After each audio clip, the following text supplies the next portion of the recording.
हरिओम। शिव एक रहस्य। ब्रह्मा विष्णु महेश की त्रिमूर्ति में से शिव महेश है। वह एक रहस्य है, एक पहेली है। उनमें एक नाशक या मिटाने की शक्ति मानी जाती है, जिसके कारण आमतौर पर यह माना जाता है कि भगवान शिव मृत्यु का या विनाश का प्रतिनिधित्व करते हैं। यह करुणामय संहारक क्या नष्ट करते हैं? हम जानते हैं कि वह परम ध्यानी है। वह ऊर्जा जो हमें अपने उदाहरण के माध्यम से भावनाओं को नियंत्रित करने और द्वैत को दूर करने के लिए प्रेरित करती है। यहाँ विनाश हमारी वासनाओं का, हमारी निचली प्रवृत्तियों का, अनावश्यक भावनाओं का होता है और आत्मनिरीक्षण और ध्यान के माध्यम से अंततः खुद में ईश्वर का एहसास समझकर मानव शरीर में रहते हुए भी उसी ईश्वर में विलीन हो जाने के लिए यह विनाश हमारी ईगो का होता है। चंद्रमा के दिन यानी सोमवार को शिव की पूजा की जाती है। आश्चर्यजनक रूप में चंद्रमा हमारी भावनाओं का प्रतिनिधित्व करता है और हमारी कुंडली में उन्हीं की भविष्यवाणी करता है।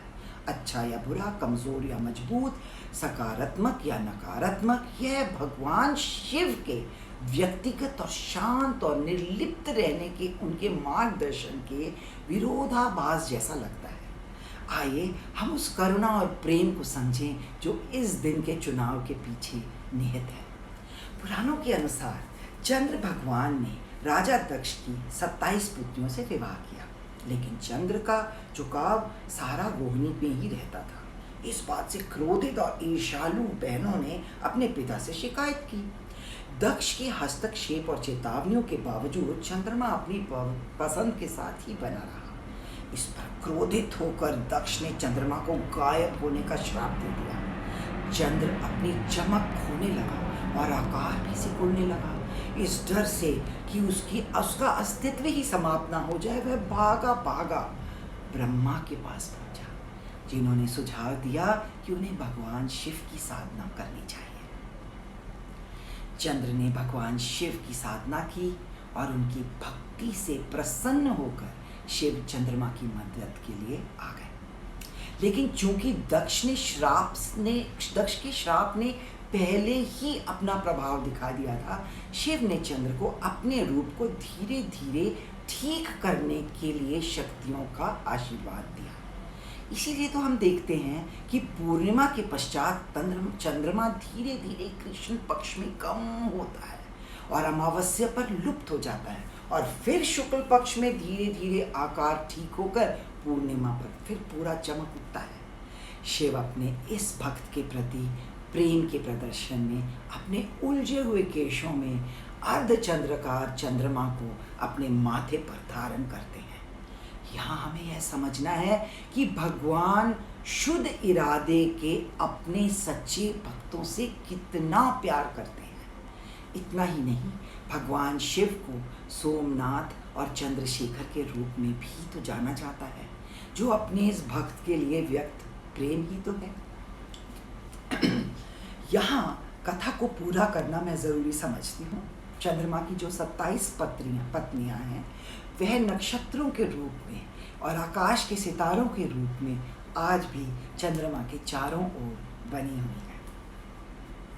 अब आते हैं शिव की ओर वापस। ऐसा माना जाता है कि सोमवार के दिन भगवान शिव की पूजा करने से हमें अपने कष्टों से मुक्ति मिल सकती है, ठीक वैसे ही जैसे कि पौराणिक कथा में पुष्टि हुई है। हम दूध चढ़ाकर शिवलिंग पर चंदन का टीका लगा सकते हैं और केले भी चढ़ाते हैं। विशेष अवसरों पर बेल पत्र चढ़ाना बहुत शुभ रहता है। यदि किसी कुंडली में चंद्रमा पीड़ित हो तो किसी ज़रूरतमंद कन्या को प्रतिदिन दूध का दान और साप्ताहिक रूप में सोमवार के दिन चावल और चीनी का दान इन कष्टों के प्रभाव को बहुत ही कम करता है। शिव के चारों ओर एक गलत फहमी है तंत्र विद्या के विषय में। जैसा कि हम जानते हैं कि अधिकांश शिव मंत्र तांत्रिक मंत्र हैं, लेकिन सदियों से तंत्र विद्या को लेकर कई गलत फहमियाँ पैदा हो चुकी हैं। कई लोग तंत्र विद्या के विपरीत गीता में के अध्याय 7 का हवाला देते हैं, लेकिन जैसा कि मेरे पूजनीय गुरुओं ने मुझे समझाया है, गीता अध्याय 7 में परिमित और भौतिकवादी पूर्ति की पेशकश करने वाली परिमित ऊर्जाओं की बात होती है, जो निचले देवताओं को दर्शाती है, जिन्हें हम बिना समझे कुछ गुरुओं की मदद से नियंत्रित करने के लिए निकल पड़ते हैं। साथ ही भौतिकवादी और सांसारिक सफलता के लिए अपनी कुछ वासनाओं के प्रति हमारा अपना जुनून सा होता है। हम जिस चीज़ पर ध्यान केंद्रित करते हैं उसे हम आकर्षित तो करते ही हैं, जैसा कि संपूर्ण गीता में प्रभु ने वचन दिया ही है। अंत में यह देवी देवता और हमारे जुनून और वासनाएं ही हमें नियंत्रित कर लेते हैं, न कि हम, जैसा कि हम सोच के निकले थे। दूसरी ओर शिव, विष्णु और ब्रह्मा अनंत शाश्वत हैं। पुराणों और उपनिषदों के माध्यम से शिव मंत्र और तंत्र हम तक आए हैं और ध्यान के माध्यम से हमें अपने आंतरिक स्व से यानी ईश्वर से जोड़ने के लिए है। शिव को भी तो हम हर समय समाधि में ही रहते हुए जानते हैं। तंत्र का अर्थ है स्वयं के साथ एक होना।